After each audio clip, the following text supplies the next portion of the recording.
রব্বিরহামহুমা কামা রব্বায়ানি সগীরা। হে আমাদের রব, তাদের দুজনের প্রতি রহমত প্রদর্শন করুন, যেভাবে তারা শৈশবে আমাকে লালন পালন করেছেন। বাবা মা যে পরম স্নেহ মমতা দিয়ে একজন সন্তানকে লালন পালন করেন, সৃষ্টি জগতের কোনো কিছুর সাথেই তার তুলনা হয় না।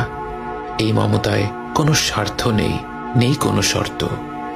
যখন আমরা আল্লাহর কাছে বাবা মায়ের জন্য দোয়া করি, আমরা পৃথিবীর পবিত্রতম মমতার কথা উল্লেখ করে রব্বুল আলামিনকে বলি, আমার রব, আপনি এইভাবেই তাদের উপর রহম করুন।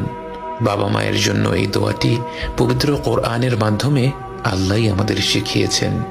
অথচ আমরা যদি শুধু বলতাম রব্বিরহামহুমা, এটাও একটা সম্পূর্ণ দোয়া।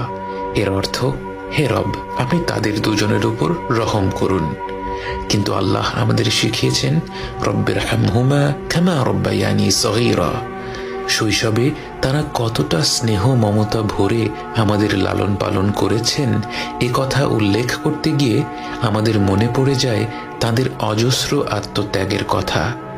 এই পৃথিবীর বুকে আমরা ভূমিষ্ঠ হওয়ার আগে থেকেই বাবা মায়ের আত্মত্যাগ আরম্ভ হয়ে যায়। রাত পেরাতে গর্ভবতী মায়ের ঘুম ভেঙে যায়, যখন তখন প্রচণ্ড ক্ষুধা পায়, শরীর খারাপ হয়, বমি হয়। বাবাকে সর্বদা সতর্ক থাকতে হয়, গর্ভবতী মায়ের যখন যা প্রয়োজন সেটার ব্যবস্থা যেন দ্রুত করে ফেলা যায়। জন্মের পর থেকে বাবা মায়ের সময়সূচি বাচ্চাকে ঘিরেই গড়ে ওঠে।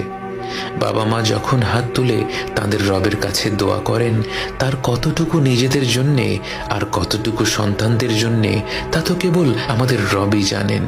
এবং তিনি জানেন বলেই আমাদের শিখিয়েছেন রব্বিরহামহুমা কামা রব্বায়ানি সগীরা।